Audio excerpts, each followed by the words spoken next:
Hello दोस्तों, कैसे हैं आप सब। चलिए शुरू करते हैं भेड़िया की शुद्धिकरण की पहले भाग दोषपूर्ण कजरंगा अभयारण्य। यह अभयारण्य बाहर से जितना मनोरम है, अंदर से उतना ही दुर्गम और रहस्यमयी है। जो घर है 100 से भी अधिक खूंखार कबीलों का, जिनका इतिहास उतना ही प्राचीन और गूढ़ है जितना खुद ये जंगल। हम कर्णधारियों में आपदा का पूर्व संकेत प्राप्त करने की क्षमताएं हैं, फिर हमें इस भूचाल का संकेत क्यों नहीं मिला कर हमारे साधना के केंद्रीय टोटम पोल हिल रहे हैं। अगर कुछ क्षण और यह कंपन होता रहा तो इनमें से एक भी स्तंभ स्थिर नहीं रहेगा, सब टूट कर बिखर जाएंगे।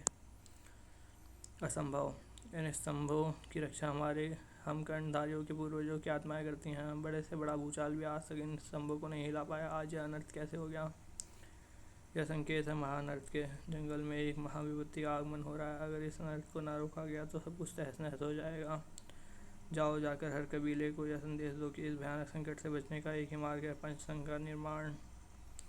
उसके लिए जंगल की देवता भेड़िया की उपस्थिति अनिवार्य है। उसे शीघ्र नगाड़ा संदेश भेजो। जंगल में आई है घनघोर विपत्ति।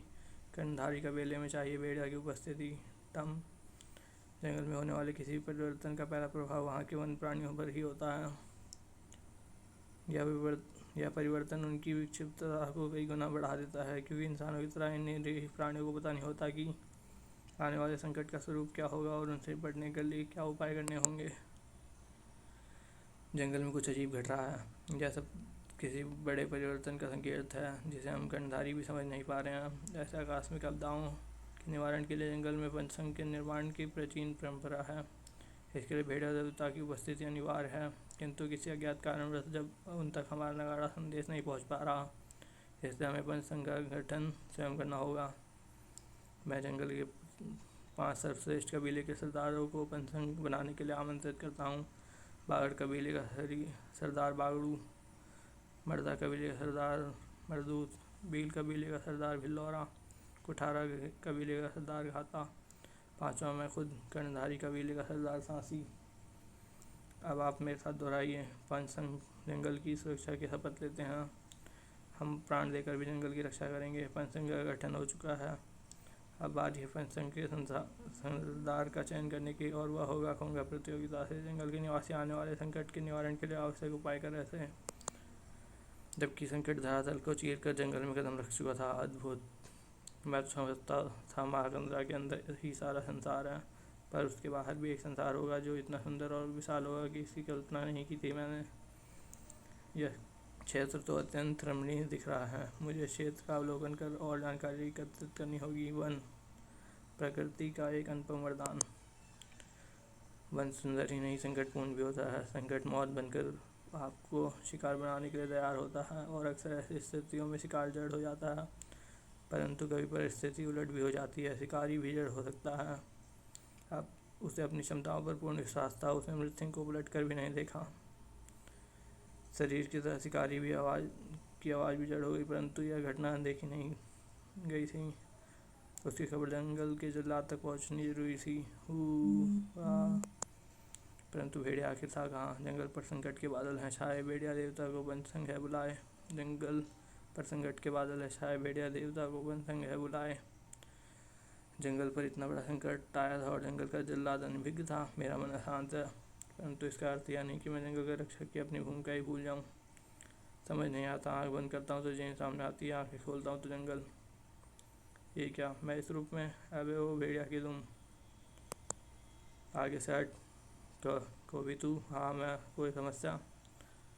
तू क्या समझता है बे भेड़िया? मैं अपनी पूंछ का और गदा का इस्तेमाल नहीं कर रहा तो तू मुझे पछाड़ कर मुझसे पहले उस दुर्दम वृक्ष पर चढ़ जाएगा। दुर्दम वृक्ष? हाँ, मैं साबित कर दूंगा कि मैं तुझसे सिर्फ ताकतवर नहीं बल्कि तेज भी हूँ। आज जैन भी गोभी का लोहा मान जाएगी जब दुर्दम का फूल को लाकर उसे दूंगा। भेड़िया कोवी ने पेड़ पर चढ़ना शुरू भी कर दिया, और तुम अभी तक यहीं खड़े हो। जैन तुम तो। मैं तो क्या? भेड़िया जल्दी करो, वरना तुम हार जाओगे और कोवी जीत जाएगा नहीं बल्कि जीत गया। अब शर्त के अनुसार तुम मेरे साथ रहोगी, इस भेड़िया के साथ नहीं। सॉरी भेड़िया, शर्त के अनुसार अब मुझे गोभी के साथ जाना होगा। अब जा यहाँ से। मुँह क्या देख रहा है? मुझे गोभी के साथ जाना ही होगा। भेड़िया, नहीं, ऐसा नहीं हो सकता। नहीं, यह नहीं हो सकता। जैन एक बार फिर मुझे छोड़कर नहीं जा सकती। भेड़िया देवता, कौन हो तुम, और मेरे एकांतवास में खलल डालने का साहस कैसे किया। मैं तो बस एक साधारण सी भेलनी हूँ देवता। मेरे कबीला वाले मुझे मैया भेलनी कहकर पुकारते हैं। अपने की कबीले के सबसे बूढ़ी भेलनी हूँ ना, इसलिए।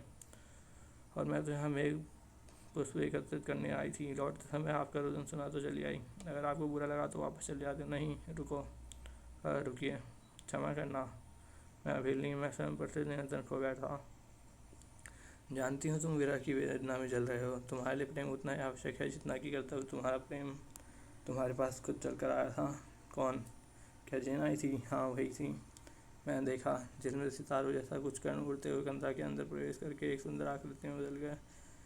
वह तुम्हारी प्रेतमा जैन ही थी। पर फिर वह वापस क्यों चली गई? ध्यान अवस्था में तुम्हारी आसक्ति उसे खींच कर लाई थी। तुम्हारा ध्यान टूटते ही उसके कण फिर से बिखरने लगे और अंततः बिखर कर पूरी तरह गायब हो गए। जैन की मृत्यु नहीं हुई थी, वह खंडों में विखंडित हुई थी, यानी कणों के रूप में अब भी जैन जीवित है। परंतु उसके कणों में इतनी शक्ति नहीं है कि वह खुद को जोड़ सके। उसे मदद की जरूरत है, और उसे मदद मिलती जब तुम उसे सच्चे हृदय से याद करते हो। तुमने जंगल की रक्षा के कारण उसे भुला दिया। तुम्हारी याद क्षीण होते ही उसे कण भी बिखर गए। जैन को पाना चाहते हो तो उसकी यादों को एकत्रित करो। अपने अमर प्रेम को मृत न होने दो। उसे हृदय की गहराइयों में याद रखो। मैं जैन को पाने के लिए कुछ भी करूँगा। अपने प्रेम की उपेक्षा मत करना। तुम्हें तुम्हारी जैन अवश्य मिलेगी। भेड़िया अनंत काल तक तुम्हें याद करने के लिए कटिबद्ध है जैन। आज से मेरे दिल और दिमाग में सिर्फ और सिर्फ तुम ही रहोगी जैन। घोर अनर्थ।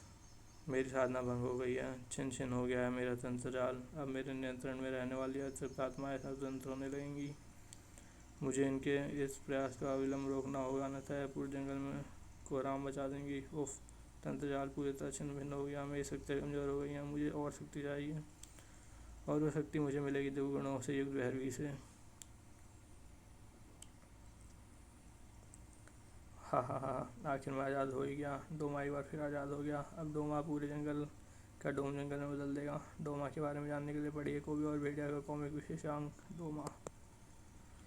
पर इससे पहले कि प्रतियोगिता शुरू हो पाती, सरसराई व पूछ और कुछ जंगलियों की गर्दनों पर कसती चली गई। और फिर वह ज़मीन पर खड़े नहीं रह पाए। वह पूछ उनको ज़मीन पर घसीटती चली गई। सर फिर आए एक खूंखार भेड़िए जो उन जंगलियों पर टूट पड़े। जब मेरे भेड़िया सेवकों ने आकर बताया तो मुझे विश्वास नहीं हुआ, पर यहाँ आकर उन सबकी दृष्टता अपनी आंखों से देखी तब यकीन हुआ। तुम सबका यह दुस्साहस बिना वन रक्षक की अनुमति के पंचसंघ का गठन कर डाला। न सिर्फ गठन कर डाला, पंचसंघ के सरदार के चयन के लिए कोंगा प्रतियोगिता का आयोजन भी कर दिया। भटैक भटैक।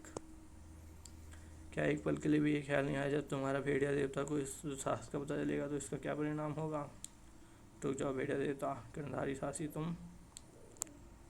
तुम भी इस दुस्साहस में इनके भागीदार हो। यह सच नहीं है देवता। हमने पंचसंघ के गठन के पूर्व आपको नकारा संदेश भेजा था, लेकिन लंबी प्रतीक्षा के पश्चात भी आप नहीं आए। विवश होकर हमें पंचसंघ का गठन करना पड़ा। सरदार सांसी, यह सत्य है कि मैं भेड़िया मुख पर्वत पर ध्यानमग्न बैठा था, पर इसका यह अर्थ कदापि नहीं कि तुम लोग मुझे नकारा संदेश भेजो और मुझे पता नहीं चले। मैं अरण्यक्ष की सौगंध खाकर कहता हूँ, जो कह रहा हूँ सत्य है। इसमें इतना खास नहीं कि यह अरण्यक्ष की सौगंध खाकर मेरे सामने सत्य बोल सके, पर क्या मैं जिन की यादों में इतना खो गया था कि मुझे इन नगाड़ों के सुर का पता ही नहीं चला। चलो मान लिया मैं तुम्हारे संदेश का प्रत्युत्तर नहीं दे पाया, पर तुमने पंचसंघ के सरदार का चुनाव के लिए कोंगा प्रतियोगिता कराने की धृष्टता कैसे की? ये जानते हुए भी क्या नियंत्रित हुआ कोंगा जंगल में कितना कोहराम मचा सकता है? उस उन्मादी कोंगा को पिंजरे में डालना किसी के लिए भी आसान नहीं है। हमसे भूल हो गई देवता। जंगल में अचानक आई आपदा ने हमारी बुद्धि को कुंठित कर दी थी। आप इस जंगल के रक्षक हो देवता। इस जंगल की मान्यता और परंपराओं की रक्षा करने का दायित्व भी आपके ही कंधों पर है। आप खुद इन नियमों को नहीं तोड़ सकते देवता। जंगल की परंपराओं और नियमों का पालन करना और करवाना मेरा दायित्व है, क्योंकि नियम भंग तो भजन निश्चित। इसलिए मैं अभी जा रहा हूँ। अगर तुम लोगों ने मेरी बनाए किसी भी कानून की अनदेखी की तो परिणाम के जिम्मेदार तुम स्वयं होगे। जंगल का एक दुर्गम और खतरनाक दलदली इलाका, महाबलशाली और खतरनाक असुरों की भूमि, जो आमतौर पर अपने क्षेत्र से बाहर निकलना पसंद नहीं करते, पर कभी कभी ऐसा अवसर भी आता है जब ये असुर अपने क्षेत्र से बाहर निकलते हैं। असुरा देवी निकुंभला के प्रताप से आज तुम 21 वर्ष के हो चुके हो असुरा। असुर प्रथा के अनुसार 21वें वर्ष में प्रवेश करने के साथ ही हर असुर को असुर स्वयंवर में भाग लेना होता है। तुम भी अब हमारे क्षेत्र से निकलकर अपने सुयोग कन्या का चयन करना होगा और उसका बलात्कार कर यहाँ लाकर उससे विवाह करना होगा। तुम पर देवी निकुंभला की विशेष कृपा है और तुम हमारे कबीले के सबसे असुर भी हो, इसलिए मैं घोषणा करता हूँ कि तुम्हारे स्वयंवर के पूर्ण होते ही तुम्हें इस असुर कबीले का सरदार भी घोषित कर दिया जाए। असुरा एक योद्धा है, सरदार वह भिक्षा में कुछ भी नहीं लेता, सरदार का पद भी नहीं। स्वयंवर के पश्चात मैं सरदार का पद अवश्य लूंगा, पर असुर रीति के अनुसार द्वंद्व द्वारा अपने प्रतिद्वंदियों के रक्त स्नान के पश्चात। इतना कहकर असुरा जाने के लिए पलट गया। एक और आफत ने जंगल के और अपने कदम बढ़ा दिए थे। यह उस भयानक दलदल में ऐसे चल जा रहा था जैसे जमीन पर चल रहा हो। इतना तय था कि उसके आगमन से जंगल में भयंकर तूफान आने वाला था। जबकि अवधूत इस वक्त अपनी माता के सामने खड़ा था। पुत्र तू तो साधना में लीन था, फिर अचानक साधना भंग हो गई माँ। परंतु कबीले में यह कैसी उथल पुथल मची हुई है, क्या हुआ है यहाँ? बहुत बड़ी विपदा आई है पुत्र। पशु पक्षियों पर इसका नकारात्मक प्रभाव पड़ा है। हमारे कबीले के सारे पशु अनियंत्रित होकर भाग गए हैं। समझ नहीं आ रहा कि हम अपने पशुओं को कैसे नियंत्रित कर वापस कबीले के अंदर लाएं। बस जिंदगी सी बात है वहाँ। दुगड़ दुगड़ बुल्ला, अपने पुत्र को आदेश दीजिए, मैं अभी जाऊँगा और सभी पशुओं को घसीट कर कबीले में वापस लाऊंगा। अवधूत तुरंत ही वापस लौट आया था। अच्छा माँ, अब मुझे आज्ञा दीजिए, मैं अपनी शक्तियों की पुनः प्राप्ति के लिए मुझे देवगणों से युक्त एक भैरवी की आवश्यकता है और मेरी तंत्र मुझे बता रही है कि वह भैरवी मुझसे दूर अधिक नहीं। हम तो यह है काजीरंगा अभ्यारण्य मेरी मंजिल। यस का है मैम, पर ये जंगल है और यहाँ कदम कदम पर मौत का खतरा है। यहाँ पैदल चलना सेफ नहीं है। जिस जिम्मेदारी के लिए मुझे यहाँ भेजा गया है वह जीप पर बैठकर पूरी नहीं होने वाली रमेश। उसके लिए तो जंगल की खाक छाननी होगी। तुम्हें जंगल की खाक छानने की जरूरत नहीं है सुंदरी, क्योंकि तुम्हारा स्थान असुरा के हृदय में। यह क्या बला है? खबरदार, अगर एक कदम भी आगे बढ़ाया उसी नरक में वापस भेज दूंगा जहाँ से तो आया है। जान किसकी जाएगी यह तो अभी पता चल जाएगा। जिंग जिंग। यह क्या? गोलियाँ तो इसके बदन पर खरोच भी नहीं डाल पाई, क्योंकि असुरा अभेद त्वचा के साथ जन्मा है। मूर्ख, यह आग के शोले असुरा का कुछ नहीं बिगाड़ सकते। जिंग। परंतु असुरा तुम्हारे इन अस्त्रों को गाजर मूली की तरह अवश्य चबा सकता है। यह तुम्हारी गैस भी चबा गया। अब तुम्हारी बारी है मूर्खों से टैग। लो सुंदरी, हमारे मिलन में अब कोई बाधा? अरे मुझसे बचकर भागने की चेष्टा करिए सुंदरी, परंतु भाग नहीं पाओगी, क्योंकि तुम्हारी नियति में असुरा का वर्ण करना ही लिखा है। काया को पता था कि असुरा के हाथ लगने का परिणाम क्या होगा, इसलिए वो बेतहासा से भागी जा रही थी, लेकिन मौत पीछे थी और आगे भी। उसे इस बात का आभास नहीं हुआ कि उसके पैरों तले जमीन कब खिसक चुकी है, और उसे आभास तो उसके नेत्र आश्चर्य से उगड़ते चलेगा। ये क्या? मैं हवा में दौड़ रही हूँ, पर ऐसा कैसे हो सकता है? मेरा शरीर जड़ हो गया, मैं अपने हाथ पैर तक नहीं हिला पा रही है। कैसे चमत्कार है। पर जैसे ही काया के कदम रुके तो किसी प्रकटे पक्षी की तरह नीचे गिरने लगी। ओ नो, ये क्या? मैं नीचे कैसे गिरने लगी? कहा था ना, तो मुझसे बचकर नहीं जा पाओगी। यह असुरा की चंद्रबेल का बंधन है, इससे संसार की कोई शक्ति नहीं काट सकती। अब तुम मेरा वर्ण करेगी या तेरा वर्ण नहीं करेगी असुरा, बल्कि तुम मृत्यु का वर्ण करेगा, क्योंकि मैं तेरी तंत्रबेल की तरह तुझे भी टुकड़ों में काट दूंगा। कौन है तू? अवधूत हूँ मैं, प्रलय और तांडव का दूसरा नाम। तेरे जैसे दुष्टों का नाश कर यह भूमि मानव रहित न कर दूँ, इसलिए माता का आदेश पर साधना रत था। पर तेरे जैसे किस दुष्ट के कारण मेरी साधना भंग हुई है, इसलिए तुझे और उसे पाताल पहुँचा कर ही अब मैं पुनः साधना में लीन। गलती से तेरा एक प्रहार क्या लग गया? तूने तो असुरा को मिट्टी की मूर्त ही समझ लिया। तो साधना में लीन था नहीं होगी, तुझे साधना में लीन रहना चाहिए था। असुरा से उलझ कर गलती कर दी तूने। हम बहुत बोलता है असुर, तेरे जीवा को तेरे प्राणों के साथ ही खींच कर अलग करना पड़ेगा। बस बहुत हुआ। क्यों लड़ रहे हो तुम दोनों एक दूसरे से? भेड़िया, तूने मुझे मेरा मुकद्दर बता या तुझे मेरा मुकद्दर बता। असंभव, तूने अपने मुष्टि मात से मेरा मुकद्दर तोड़ दिया। कैसे? कौन है तू? मेरा नाम भेड़िया है। जंगलवासी मुझे भेड़िया देवता के नाम से पुकारते हैं और मैं शत्रु जंगल के जल्लाद के नाम से, क्योंकि जंगल का हित चाहने वाले को मैं मौत की सजा देता हूँ। अब तुम बताओ, तुम इनमें से किससे मिलना चाहोगे? मैं असुर जाति का योद्धा असुरा हूँ। यह सुंदरी मुझे पसंद आ गई। असुर स्त्री से मैं इसका हरण करके अपने कबीले ले जा रहा हूँ ताकि इससे विवाह कर सकूँ, परंतु दुष्योगी ने इस प्रक्रिया को भंग किया है और अब तुमने बीच में आकर मेरे कार्य में बाधा डालने का दुस्साहस किया है। यह सारा जंगल मेरे कार्य क्षेत्र में आता है। असुरा, इस जंगल कि मैंने कुछ नियम बनाए हैं और उनके अनुसार किसी भी स्त्री की इच्छा के विरुद्ध बलात् विवाह नहीं किया जा सकता। इसलिए तुम्हारे लिए यही अच्छा होगा कि तुम चुपचाप यहाँ से लौट जाओ, अन्यथा परिणाम के दोषी तुम स्वयं होगे। मेरा मुँह दिल तोड़कर मुझे आसक्त समझने की भूल मत कर भेड़िया। तुम दोनों में से अकेला ही बैठ सकता हूँ। मुझे भी तुम्हारी छाती छीनने के लिए किसी हस्त की जरूरत नहीं होगी। यह काम मैं इन्हीं पंजों से कर सकता हूँ। रुक जाओ असुरा, रुक जाओ भेड़िया। हम जंगल के नियमों का सम्मान करते हैं भेड़िया, इसलिए इस वक्त असुरा को लेकर जा रहे हैं। परंतु एक बात तुम भी कान खोल कर सुन लो। असुरा ने असुर रीति से कन्या का हरण किया है, इसमें उसने कुछ भी गलत नहीं किया।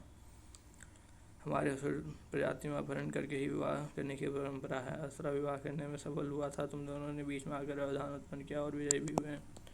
अब तुम में से किसी एक को कन्या का विवाह करना होगा, अन्यथा हमारी कुल देवी निकुंभला के नियमों के अनुसार तुम अपराधी माने जाओगे। वह तुम्हें दंड भी दे सकती हैं।